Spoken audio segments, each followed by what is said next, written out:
Thank you for watching our program. See you right back here, same place, same time. And remember, hold the line of battle, comrades. Our victory is sure.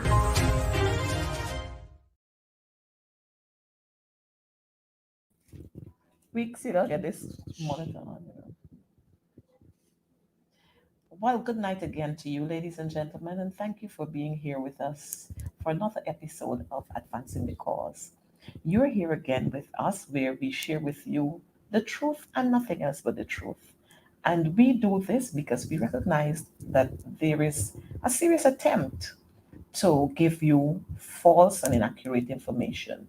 But we understand what is happening. We understand that people's backs are against the walls. And so they have to tell you things that would impress you. But we want to let you know this evening that we are not impressed with the PPPC. As a matter of fact, the Guyanese population, they're not impressed with the PPPC. So all the big jumping and gallivanting and gyrating, that does not impress us. And so this evening, I'm going to be going through with you on a whole series of activities that we've embarked on. But we're not going to take up much time on that because I have a special guest that I want to bring to you to share some really, really, really important information. But before we go there, let's go quickly to our highlights. Today, we would have had 102 new COVID cases being reported. So let me say to all of us, COVID is still there, it's alive and it's well. And it's for us to take care of ourselves. Remember to stay safe, wear your mask, sanitize as often as possible. And then we have Mistress Stevens, who's celebrating her 97th birth anniversary today. Happy birthday to you, and we trust that God would spare your life to see that big century 100, and we're all going to be there to celebrate with you. So do enjoy what's left of your birth anniversary, and we look forward to spending many more with you. And then when we move from birth anniversary, we go to wedding anniversary. Mr. and Mistress Hackett, they're celebrating their wedding anniversary today too, and we want to wish them lots and lots of love and long life together. And so here we are. Thank you for watching with us. Of course, the usual suspects. We are happy to have you because without you, we'll have no advancing the cause. We're happy to have you. And so good night to all of you. I can't go into singling out you this evening because it will take too much. And of course, I'm going to get myself into trouble. So to the usual suspects, thanks for being here. Even the others, we thank you for being here too. And yes, during this week, we would have had quite a lot of activities happening. But the grandest of all was our Emancipation Day, which was celebrated not too long ago. On that day, we saw people from all walks of life coming out to share, to be there with their families, and to experience what it feels like to have a nation with a motto that says, one people, one nation, one destiny. And you know what?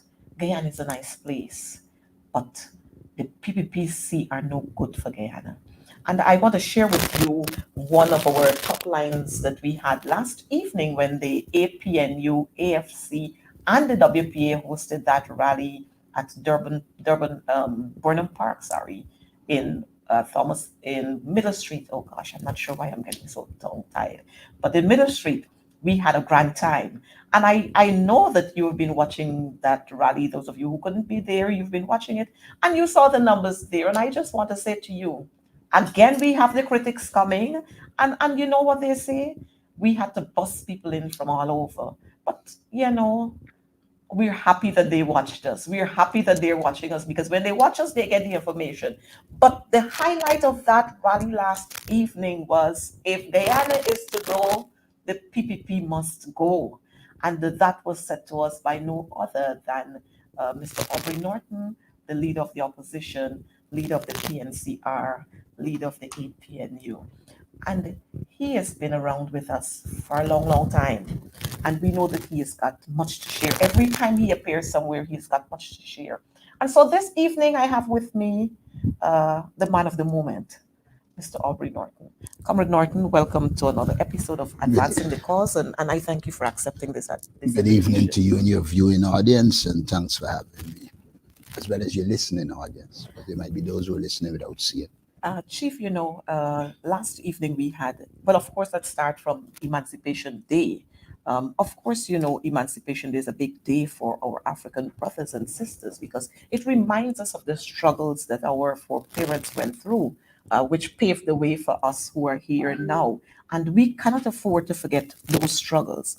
As a matter of fact, we've seen many, many distractions that were planned for that day. What is your take on that? Well, the government's approach has always been to distract the Afro-Guyanese community from the real issues. It's no wonder, therefore, that you got Juve, Carnival, everything that distracts. What we have to do is to inculcate in our youth that emancipation is more than a time to have a nice time. Emancipation is a time to reflect on what our foreparents went through. Because sometimes we talk about emancipation like if it started on this glorious point of emancipation, it started with brutality, that slaves opposed slavery to the point where slavery became uneconomical. And they forced those who had enslaved them to free them. And that's the first thing people must recognize. We weren't given freedom. We fought for freedom. We made sacrifices for freedom. And a lot of people miss that our people suffered in some cruel fashion. Just 1823, where people were beheaded and their head placed on poles along parade ground, signals the cruelty of those who enslave. You know, a lot of times people try to portray us as hooligans, as all kinds of things. And so we need to know our history. We need to recognize that from the inception, the status quo was against the development of African Guyanese society. One of the tools used against us and was used in the 90s against us was the flooding of our lands. Yes. Once you flood the land, you are immediately depriving people of the opportunity to earn and to become entrepreneurs. And so when we reflect, we must remember that struggle that we went through and recognize that our foreparents faced a lot of challenges for us to be where we are. And it is for that reason we have to encourage young people and Guyanese generally to cherish emancipation, because it marked the end of a very brutal system. It marked the end of chattel slavery. But it also ushered in new forms of domination and control. Because, you know, emancipation was a kind of a legal proclamation that said you were free. But the economic system at the time didn't allow that freedom. We began to buy villages, pool our resources and buy villages, bought villages. And so very early we showed that we had the ability to accumulate wealth, to utilize that wealth in a positive way to buy villages. And so when we talk, we must remember that we came out of slavery with a penchant or a tendency for savings, which we now must focus our young people on, because we are losing this capacity to save to achieve the projects we want to achieve. And to the extent that Victoria and a number of villages were bought, suggested that we had the capacity and the ability to accumulate wealth and to achieve the objectives we set out to achieve. But even as we do that, we must always remember that there were always detractors. The system itself sought to put barriers in the way. And so you had this physical emancipation. And then you had an education system and the deculturalization of the African mind. And that deculturalization of the African mind brought in elements of culture that didn't serve us well. And so we have got to be very careful to understand that when Bob Marley says, emancipate yourself from mental slavery, none but yourself can free your mind, that it is very critical, because the challenge we face is this cultural, this psychological warfare. And at present, the psychological warfare is going on against us. Rather than focusing the African Guyanese on small businesses, developing the kind of independence, economic empowerment, we see the attempt to divert towards cultural activities that are not contributing anything positive to their development. We see as well a culture, developing a culture of handouts to make people dependent. I want to say to African Guyanese, handouts cannot emancipate you. Handouts can increase your dependency. What is needed are real programs that will put resources into African Guyanese community that allows the community to develop from an economic standpoint and develop the kind of independence that is needed in this competitive world. So any attempt at giving us a fish rather than teaching to fish or creating conditions propitious to fish must be seen as economic manipulation. Economic manipulation has to be dealt with, because once you shift the African Guyanese away from economic empowerment, involvement in business, and you are using a model that makes them dependent, then you are seeing the form of economic manipulation that we should reject.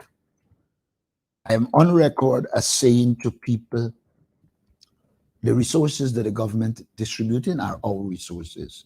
They must take it, or else they will thief it. But having taken it, you must see it for what it is. Economic manipulation to create dependency so that they control and dominate. Well, Chief, you've said a mouthful, but I want us to zero in, and we must always remind our brothers and sisters, especially our African brothers and sisters, of the hardship and the cruelty that our foreparents went through. Persons always wanted to nice it up and put all kinds of flowery words, but we must continue to impress upon the young minds what the sacrifices and the struggles and the blood and the sweat and the tears and the lives that were lost during that entire period. So we don't want people to say, I heard somebody, I think it might have been the installed president, who said our people were, they came here. But we have to remind them that our people didn't come here. They were forced and brought here. And the mere fact that they had to endure what other persons did not endure. The other races who came here, they did not endure what our foreparents endured. That in itself should be saying that as Africans, we don't want to be treated exceptionally special, but that Africans should be treated in a particular way. What we have seen is that we have returned, when you talk about the flooding of our lands, that happened many, many years ago. But just recently, we had that happening again. So every time we would have bypassed the colonial days, but it seems as if we have returned to those same days every time the PPP come around. You see, one of the things I think we need to underscore and to let our people recognize, the focus with African Guyanese is to give them a house lot. African Guyanese, again, must take the house lot. But it must be known that we need lands that can be used for business. But Just like how you can give to Bajans. But before you go there, we have had, or we have in this country, ancestral lands. Well, lots and lots of it. I was going to come to the ancestral lands, but I wanted to make a few points before I get there. When you have a system that seeks to deprive African Guyanese of lands, you have a system that is committing forms of economic genocide. If a people are to develop, they need lands. Yes. And I mentioned Moko again. Here is a regime that goes, builds a road, but do not believe African Guyanese are the quality of people that they can have property along the road. And if you see what they're doing along the road, they're giving it to one ethnic group. This is probably the only area where African Guyanese are. But rather than providing the resources for those people to develop, there's a young man there with a business, with a little pool, etc. They have already envisaged in their head that if this young man gets through, you will have a powerful young African Guyanese there. And rather than, you see, we're not paying attention. They actually told one of the residents to get rid of their cows and move. And they're going to return and give them a house lot. But then you almost immediately deprive them of their economic sustenance by shifting them, by saying to them, get rid of your cows, get rid of your livestock. And when you talk, they are annoyed, but they do not establish a fact to the contrary. You have at West Demerara right now at least 2 young African businessmen who are involved in farming. Their farms are consistently destroyed to ensure that they are not economically viable. And to the point where the young men are thinking about coming out of agriculture. So when one is talking, one has to, I say to them, I'm on the ground. So I don't get secondhand reports. I go there, I see it. So when I speak from a point of fact. And therefore, we have got to now organize our people in such a way that they understand the importance of land, not just a house lot, land for agricultural purposes, land for development.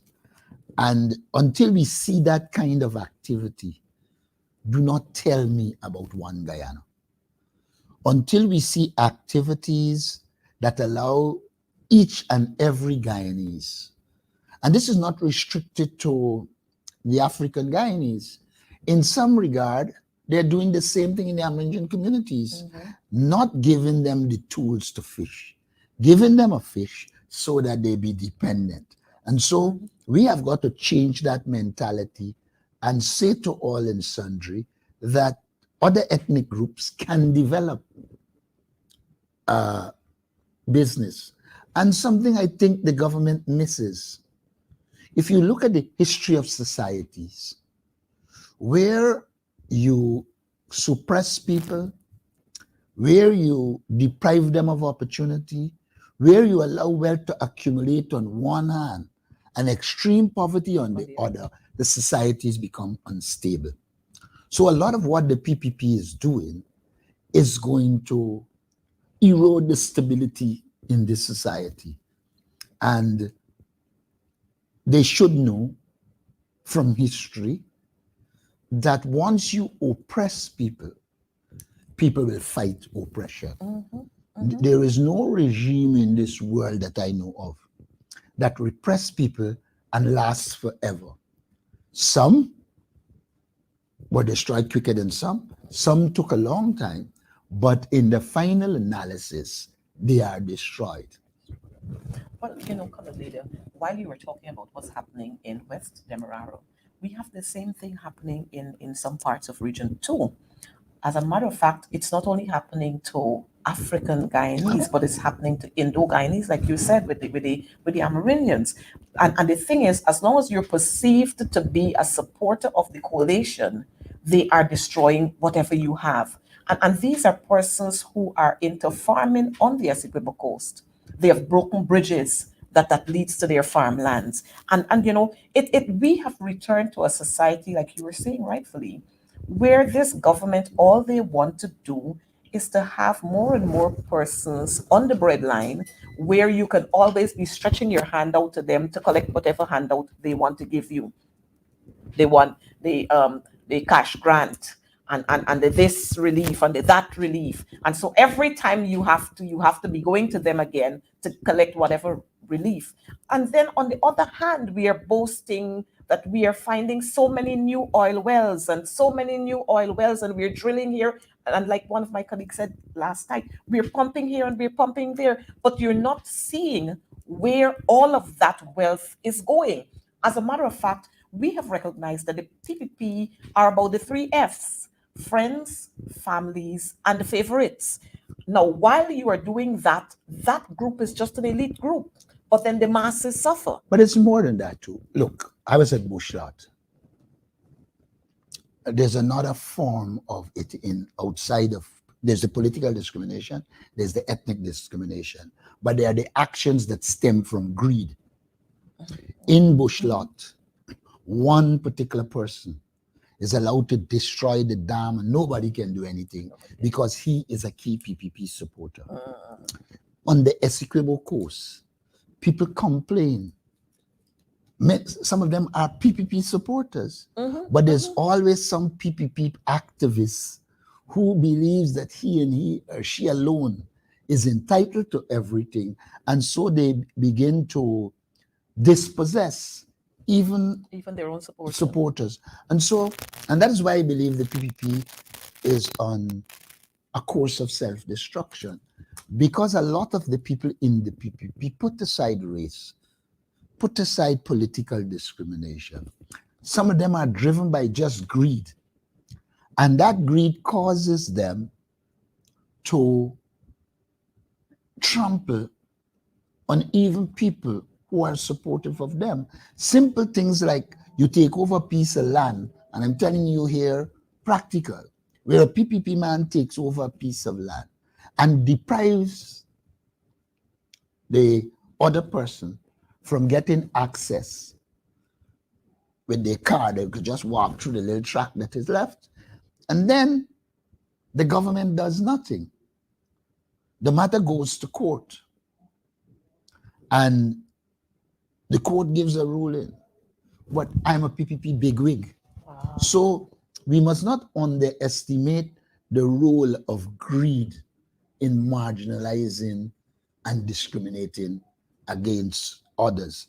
And this is particularly so in the Indo-Guyanese community, because when you visit those communities, one of the biggest complaints is the attitude and approach of PPP people who believe they have the right to lord and dominate over. When I was at Little Africa, many Indians said to me, they're glad I came. They know some work can be done, but they were telling you how afraid they are because the activists in the area instill fear, and once you don't toe the line, you become a target. And so I'm one who believes that the People's Progressive Party is on a course of self-destruction because of greed, because of its incompetence, because of its divisiveness, and because of corruption. those variables make it difficult for them to govern based on the rule of law. And so yes, we cannot continue to talk about you hear people model this one Guyana thing, they're modeling all over. But when you look at actually what is happening, there is no one Guyana. Because again, we see the three F's that are being featured everywhere you go across this country. But let's talk But you about know, there's nothing creative about one Guyana. People seem to forget. In 2006, we had PNCR One Guyana. The election after that, our slogan was something One Guyana. The problem is not the slogan. The problem is the actions of the government that do not reflect a One Guyana. which brings us to exactly what we are saying. We are not impressed with the PPP because all you do, you see them take photos here and photos there. And I recognize now that they are on this path where whenever they go to a function, regardless of whether that function is dominated by East Indian brothers and sisters, they seek out the Afro Guyanese to take photographs with them and to post those on Facebook to show, to give people the impression that, look, we are about everybody. Look, we are here and we are hugging and we are meeting and we are doing this and we are doing that. I asked them to do a simple thing.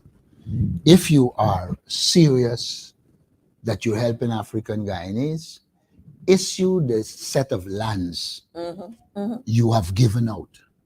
And let us see amongst them how many African Guyanese are there. Show us the list of lands you reclaim or claim to have reclaimed from people under the APNU AFC. And you will see all the attempts at reclamation was for the Afro-Guyanese community. But it is true that the Indo-Guyanese community got under the APNU AFC and not camp. But then you're taking away lands that the African Guyanese got under the APNU AFC. And then you hypocritically turn around and say, not. It's when a political party operates just based on lies, it's very difficult for them not to find themselves in contradiction. Because, like I said, with the projects they stopped, all of them were aimed at targeting Afro-Guyanese. And if perchance you were saying that Afro-Guyanese didn't benefit, how is it then you have this opportunity to take land, to stop this funding, etc.? So we have got to sit down and analyze everything that is done and provide a response to it. The PPP is superficial. They believe posing with African Guyanese will fool anyone. It wouldn't. Many people sit down, analyze the situation, and see what is happening. They can publish the list of contracts. Contractors tell you everywhere you go that as African Guyanese contractors, they get no work. And for them to get work, the PPP asks them to operate and, as if they are PPP. They cannot go and get work as people with the resources and the skill. They have to politically prostitute themselves if they are to get work. So we have got to, I will continue to dissect the behavior of the People's Progressive Party. And like I've said, all Guyanese should benefit. I have no problem with any other ethnic group. I said to people, I lectured at the University of Guyana. I dare any one person of any ethnicity to come and say I was biased against them because of their ethnicity, etc. Because, you know, what they seek to do is portray you as anti-East Indian. And for me, that is garbage. Throughout my life, my professional life, in the foreign service, wherever, I cannot be accused of discriminating against an ethnic group. And therefore, when I stand up to discrimination, I'm standing up to discrimination because I believe it is wrong. And I stand up to political discrimination, ethnic discrimination, discrimination in the allocation of contract, discrimination, period. Good. I smiled just now when you mentioned that you went to the University of Guyana, because I know there's a little young man who's running around the place, and he was once one of your students. He attended the Um, university, yeah, so I understand. but we're not gonna go to that because we know there's the whole story behind that. But we're coming to the point.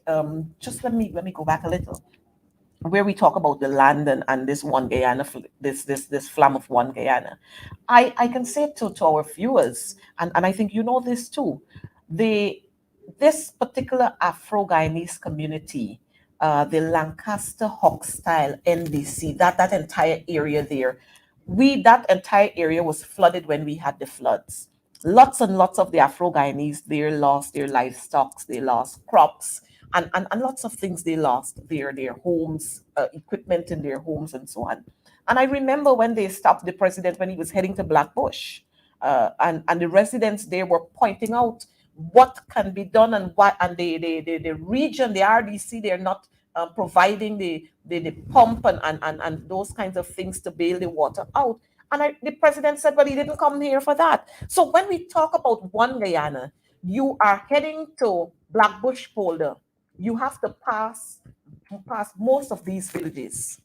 As a matter of fact, you have to pass that entire NDC. But you only stopped there because the residents there forced you to stop, and you were not prepared to answer their questions. You were not prepared to offer the kind of assistance to them. But yet you preached one Guyana. And that's why we continue to say we are not impressed with the PPPC. But, Comrade Leader, let me touch on Emancipation Day. We recognize this whole big thing going around about this handshake. I don't know since when a handshake is a big issue. But what our people sometimes fail to remember, or conveniently they fail to remember, is that handshaking is whether I want to or I don't want to, based on how I feel, or reasons. And I want people to recognize that there's nothing about diplomacy and being diplomatic with handshake. Your take on all of this big hullabaloo that we're having. First of all, my understanding of a handshake is where there's a cordial relationship, where for some reason there is some amount of gratitude, where for some reason there are elements of friendship. Now, if I perceive that there's no cordiality, there is no need for me to be gratified. In other words, you don't fit into the category of somebody that I extend my hand to show a hand of friendship. Then I am not going to extend my hand. Why do I get into, I should explain to you something else. Let's assume the handshake didn't matter. Let's assume that it didn't matter. If it didn't matter, there would have been no hullabaloo. Mm-hmm. But because it matters to them, they want to have a handshake. Mm-hmm. And when they give the handshake, let me tell you what they will do. They will put it for PR purposes. Mm-hmm. Mm-hmm. And then they start to spin a narrative that Norton's selling out to the PPP. Oh, yes. So I understand them. They have done it before. They are greeting leaders. They put it in their press, and they make it look a particular way. And then they themselves start to put into their spit press that the particular leader is selling out. And before you know it, within your own constituency, you lack credibility. Now, all of that I would have taken into consideration when I took the position that I will not shake the hands of my oppressors. First, you're oppressing us as an African community. One reason for which I'm shaking your hand. The second reason for which I'm not shaking your hand, there is widespread corruption. And you have in front of you a Vice News revelation that should be investigated. But you claim it's not authentic, it's just a by the way thing. Good. So right away, you are showing where your friendship lies. Mm-hmm. Your friendship lies in protecting those who are allegedly corrupt and are allegedly taking bribe. Why do I want to sully my hands in such hands? Additionally, the state, one of the key things about a developing country is that the state allocate resources and development will occur based on the state allocation of resources. The state allocation of resources by this government is very, very discriminatory in nature. We know that. And therefore, for me to now go in chubbing up with you, I would be creating the impression that all is well. But like I said, you don't give any money to Georgetown Mayor and City Council, none to Linden, none to Bartik, or just basic for existence. And so all the town councils that we are elected to, they are deprived of resources. Look, there's another big deprivation of resources. This government must know that when it refuses to give wage increases properly, that it is targeting the Afro-Guyanese community. Every child knows in this country that in the public service, the predominant group is the Afro-Guyanese. And let me tell you another dirty thing that this government does. When they give this bonus to the joint services, you know what they're doing? They are ensuring that the joint services don't get a proper pension. When you get a bonus, it's 50,000 and you're gone. It's over. It does nothing to your wages and salaries. And it is your wages and salaries that will determine your benefits, etc. So the government has skillfully used bonus to pacify a few, while at the same time disempowering them, because you are depriving them of wage increases. Look, I would say to anybody, the APNU gave wage increases retroactively. And if you look at it, the income levels of the people in this country, in the public service, increase 77% under the APNU AFC. What they have returned to is another form of economic manipulation. They are now manipulating the distribution of wages and salaries in a way that asphyxiates, suffocates the public service. And so when they go out there and talking about a bonus, I will explain to every soldier that the government shows no interest in them. When they give you that 1 month or whatever bonus it is, they almost immediately deprive you of increasing your income so that your pension will be at a higher level when you leave the job. And so one has to analyze the People's Progressive Party. I'm in the process of dissecting all of their plans to show to people where the discrimination lies. Where is it that these things are happening, to further make it clear that the people's hands are dirty. They are dirty through divisiveness. They are dirty through extrajudicial killing. They are dirty through economic manipulation, among others. And so I am not at all worried. I believe that there are enough resources in this country at present for all Guyanese to benefit. You put $5 billion for relief. You bring a supplementary of $44 billion, and there is nothing in there for public servants, etc. While I agree there's a role for the private sector, I also believe There's a role for the public servants, and there's a role for the small people in the private sector who also need to benefit. But this thing of doing everything in the interest of the PPP elite, family, friends, and favorites, I will oppose it. Yeah, and while you're saying that, we have recognized that the PVC, their whole operations is that of an oppressor always oppressing the oppressed. That's their operation. If you look at the way they've been operating over the last 23 years, and you add this 2 years that they've just gone in there being installed, we see a complete return of what happened 23 years ago. As a matter of fact, the public servants, like you just mentioned, and I'm going to single them out because at one time teachers are termed as they're covered under public servants, and another time they're being dealt with as teachers. But we have seen coming from the level of teachers where since 2020 this installed regime were written to, and the teachers union would have resubmitted their salaries proposal up to a day like today. There is no answer. There is no response to that with regards to when we will start looking at negotiations.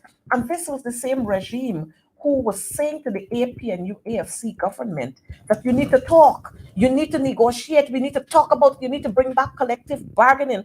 But they're here now and they're not doing anything about it. What we have seen is the return of an imposed 5%, an imposed 3%. Well, not 3.5, because it's 2 years, You know, 7%. And so what we are seeing here is exactly what you said, is a way to impoverish people even more, because when you look at the salaries of public servants and teachers and nurses and our servicemen and women, as against what is happening with cost of living, they are nowhere. And singularly, public servants are paying more taxes Yes. than anybody else. Yes. So it is not only that you're depriving them, you have a repressive tax system on them. So, and the regime knows it. You know, I always remember, I one of the things that stuck in my head, when we were negotiating after the crisis in Linden, we had put in a proposal that said, we want agriculture developed in Linden. I always remember Ashni Singh's response was, there are other people with a comparative advantage, and therefore agriculture shouldn't be developed in Linden.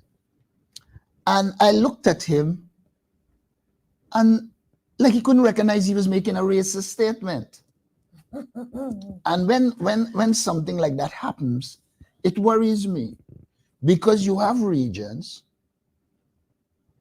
all regions in this country, there should be a program to make them economically sustainable, make them viable.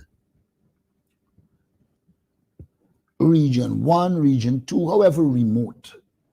And in fact, the more remote they are, we might need to make them sustainable because they need to have the resources right there.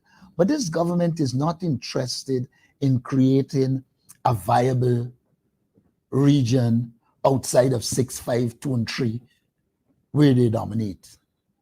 And even those regions, again, only the 3 Fs are the ones who benefit. Yeah. And that is the dilemma they are in. And that is why I believe a lot of their own supporters will turn against them, because the very system they run also suffocate them, while a few close to the PPP benefit. And that's one of the big dilemmas. And so we let me remind you, our viewers, that, you know, we are very, very convenient in our memory. And the PPP especially, they're very convenient. You know, I must say this, that there was no big hullabaloo when Charles Ramsden refused to shake Mr. Granger's hand. You remember that? If you don't, let me remind you. So this whole big hullabaloo about the leader not shaking Ifran Ali's hand, or whatever his name is, his hand, I don't know why that ought to be a big issue around the place. If somebody refuses to shake your hand, then go about your business. Do what you're there to do. Well, it's a hullabaloo because they don't have a picture to put up there and to use to say, or one Guyana. Mhm. Here is somebody who's resenting.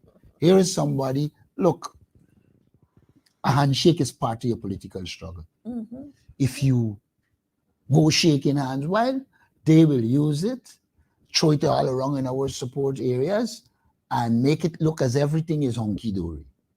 When I don't shake your hand, I am signaling to you we have had enough Yes. of your victimization. We have had enough of your discrimination. And like I said last night at the rally, when you begin to address those things, then and only then I will feel comfortable shaking your hand. A handshake for me is not just a handshake. It has political and other significance. Mhm. You see people, you don't know them, you don't know what they're doing, you just don't run up to them and shake their hand. You see people, you know what they're doing. If they are doing good, you're comfortable You're shaking their comfortable. hand. Mhm. If they are not, then like I said, put the handshake where party put the nuts. And that's it for our handshake. But before you go, let me touch on some of these projects. We have recognized that the PPP, every time they come around, we see failure. The chief of all failures is I wouldn't want to say it's your good friend, but the chief of all failures is the man who's being featured a lot now with one of our another guy from another race, the Sioux guy, and we just want to touch a little on that. They keep talking about the AP and AFC government didn't do this and they couldn't complete this and they couldn't come, but they're failing to recognize everything that they would have touched or everything he touched while he served there, it has failed. Well, look, like I've said, it is the PPP right to put Jack D up on a pedestal. And it is our right to point out that he's a failure. Jack Doe invested billions of dollars, millions of dollars in Skeldon. It has been unable to deliver anything to us. It was supposed to generate energy and reduce energy costs in Berbice. They forget what they said. It's a complete failure. They then come up with a fiber optic cable, and this went from him to Ramatar, I think. And this fiber optic cable, I remember debating in Parliament and asked, why don't we use the existing mechanisms at the time it was GT&T alone, I think, and let the private sector expand and we utilize it. They went and put billions in the fiber optic cable. Mm-hmm. And I think apart from them by getting a little wire for sale, nothing happened. Nothing else. Then you came up with a packaging plant that was going to solve all these problems. That too packed up. So you have a man who is a complete failure masquerading as some genius. Well, champion of the earth. Under Barrett Jack Deo, if you look at the growth rates, you will see he was one of the worst finance ministers. Apart from the period where they inherited from the Economic Recovery Program, which was started by the PNC and by Mr. Hoyt, a failure, complete failure. He had a one laptop per family. Oh, geez, don't talk about that one. Billions of dollars, failure. Mm-hmm. And so the man, everything he touches turns to filth. But for some reason, people continue to put him up. Now he's in the oil sector. But now the Barrett boy, the other Barrett, okay, he is not really in it. He just there. Guy needs to say he just there. You have an oil agreement in which you're expected to audit cost oil so that you know exactly what costs it involved in terms of exploration, distribution, etc. You have not developed the capacity in GRA. You have not developed the capacity anywhere to audit, to monitor, and then audit the spending.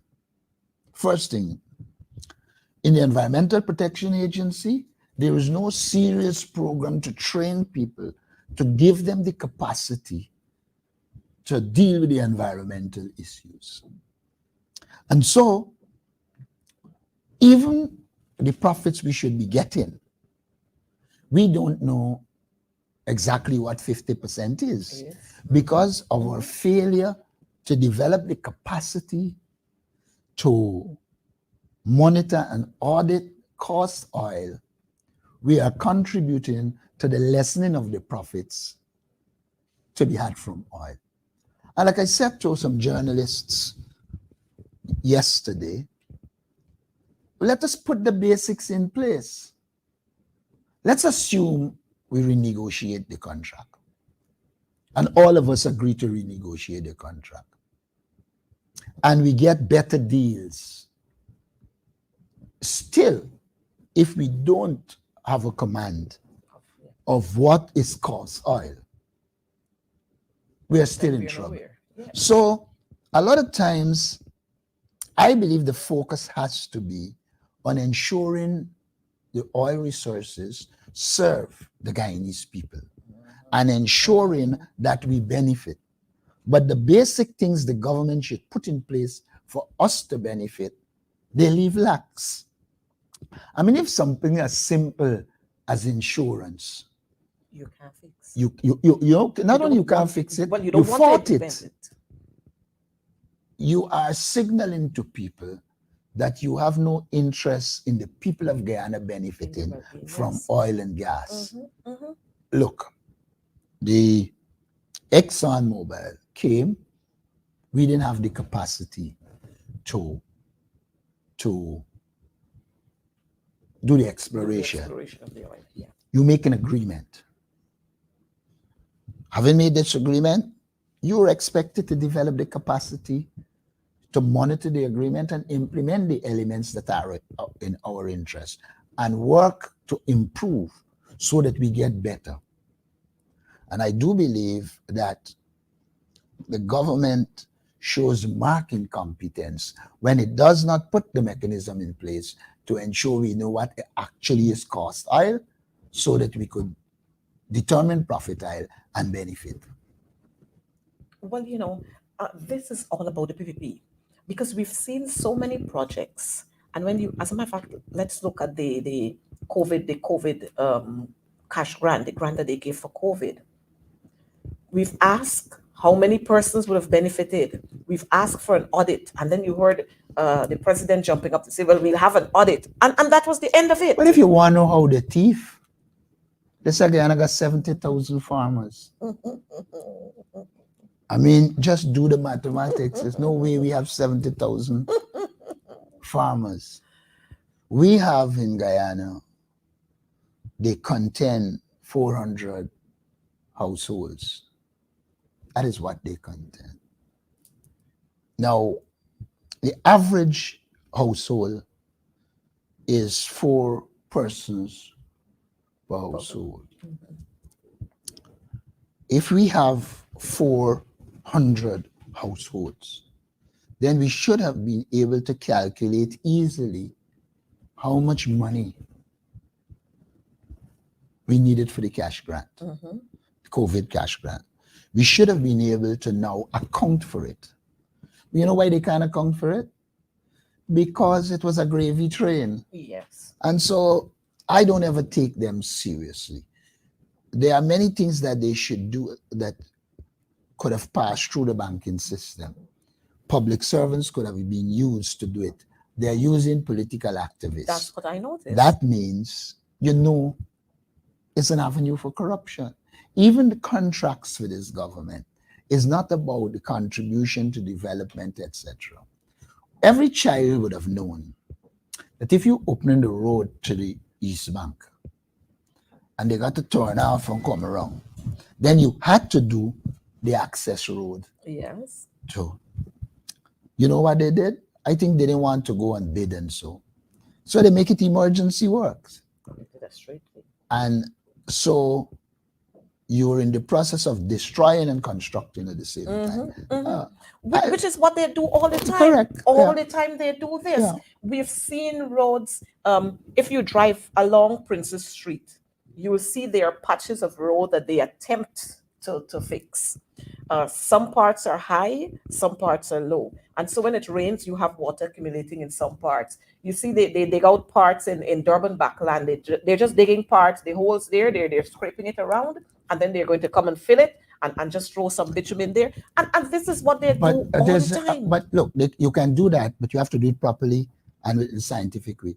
But our situation has gotten worse than that. Excuse me.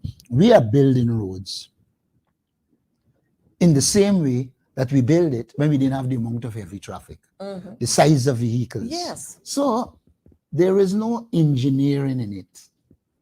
I don't think this government has a core of engineers that are advising on your infrastructure development.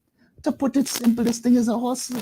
Well, I was coming to that because when we spoke earlier about the building and destroying at the same time, and that's why I referenced what's happening in Durban Backland, because you have a patch of road there that you're attempting to fix, but at the same time you're destroying the other part because you're still allowing the regular flow of traffic to come through. So while you're patching this, all the vehicles coming on the other side, they're damaging what is already damaged on this side. So by the time you finish fixing there, you got bigger work to do here. And again, yes, it's a hustle.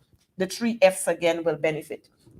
But lastly, Comrade Leader, I want to touch on this whole issue of Gaisuko. Today I recognized one of our famous boys around. Maybe the gravy not falling there any longer, and so he has resigned from the board of Gaisuko. And this is what we've been talking about all the time: the incompetence of one, the CEO, two, the government, the PPP, continuing to lie to the people of Guyana, and more so to the workers, the sugarcane harvesters, who are, most of us know, are their supporters. They continue to lie to them and to always keep boosting and boosting up the sugar industry, which we know cannot come alive again. Well, I wouldn't say it cannot come alive. It would not be economically viable as it used to be. Now, look, I know Tony Vera. I think, and I knew that Tony couldn't last long with them. And the reason, Like many others. the reason he cannot last long with them is because, one, he will attempt to do economic and another analysis of what is being done.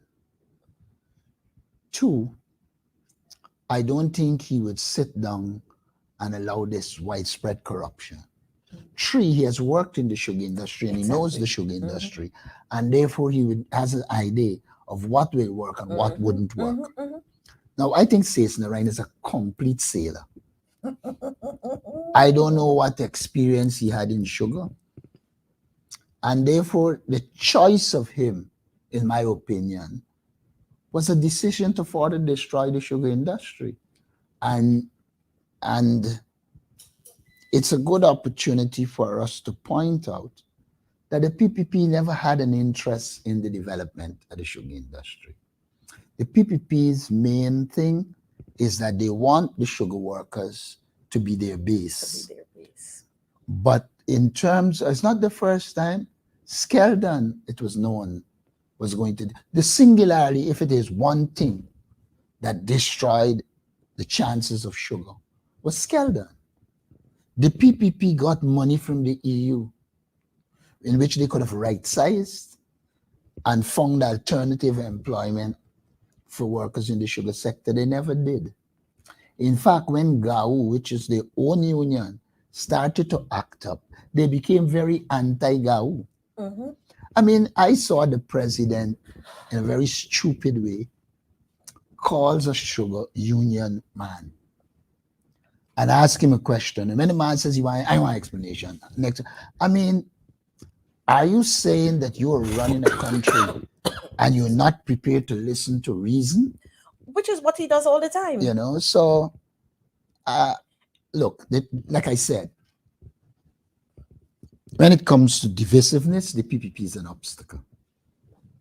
When it comes to the economic advancement of our people, the PPP is an obstacle. When it comes to corruption, they are an obstacle. When it comes to the ability to manage the economy, they are an obstacle. And that is why I said it last night. For Guyana to grow, the PPP must go. And They lack the capacity to govern anything. And that's as straight as it could be. Yeah. And we've seen this, viewers, we've seen this. We continue to see it. And the only way this can stop is if we put a stopping to it. I want to thank you, Comrade Leader, for being here. Thanks for having me. And I look forward to having you again sometime soon on Advancing the Cause. I'm available all the time, or most of the times, I shouldn't say all the time. And we know that with you being there and being one of the forefront persons to speak out on these issues, that we'll have many more limelights with you, many more handshake issues, and they're gonna have many more. And this always happens. We always know that this happens when they can't get you to use you and to subdue you, then they find all sorts of things to distract from the real issues. And we've recognized that. Our people have recognized that. As a matter of fact, what the PPP fails to understand is that this time, not long time. This is the time where technology is available and people are doing lots and lots of reading. People are doing lots and lots of research. And so persons are finding out things for themselves. You can't go pushing things down their throats. And so the handshake issue, it's not an issue. It's just that we refuse to shake hands with the oppressors. We refuse to shake hands with persons who blatantly set out to do things that are wrong and who set out to discriminate against a certain set of people as long as you're not following what they're saying. And so, folks, thank you for being here with us on Advancing the Cause. But I just want to share with you a little bit of information that we got. I'm hearing that the parents in Machakai, and that is in Region 1, Port Kaituma, that's the Port Kaituma area, parents are being denied their school cash grant. I don't understand how a government could be claiming because we care and you're discriminating against people. If you're saying that the children did not attend the school last term, their names are on the registers. They attended school the term before, so you need to give the people their monies. And here again we go. This is how they set out to thief the money, because the children's name, the children are on the registers of this school. So why is it that you're preventing the parents from receiving their cash grants? So parents, you continue to go there and ask for your cash grants. And I'm hoping that what I got, the report that I got, that it's not true. I'm just hoping that it's not true. And we continue to have accidents along the roads. And so I want to ask that we be careful. Don't drink and drive. And look out for all the other drivers who are not looking out for themselves and who wouldn't be looking out for you. Again, our COVID cases keep climbing. And let me ask that we be very, very considerate with what we do. Wear your mask, sanitize as often as possible, and look out for each other.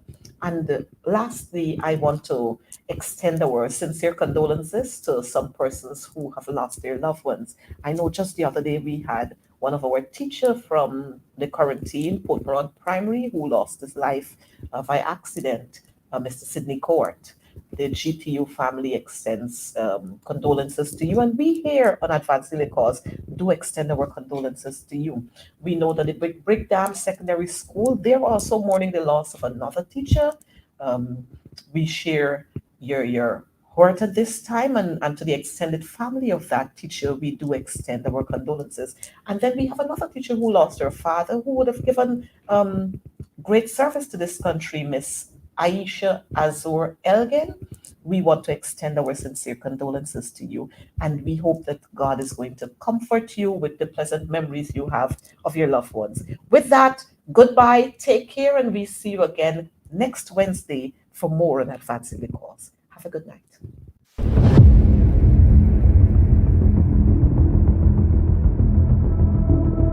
Let us not be distracted. Let us not be carried away with the photo ops. So Irfan Ali knows Brown Skin Girl, a famous pop tune, and we must be impressed. We are not impressed. We are not impressed. We will be impressed when he starts to implement policies that see the equitable distribution of Guyana's wealth. We will be impressed when what they give to Region 6 is what they give to Region 4. We will be impressed with when they do the roads in Buxton, the same quality that they do the roads in Monrepo. We will be impressed when you go to visit Monrepo, that you turn up to Quindon Bacchus's family and say, here I am. So him jiving or trying to jive to brown skin girl does not impress us.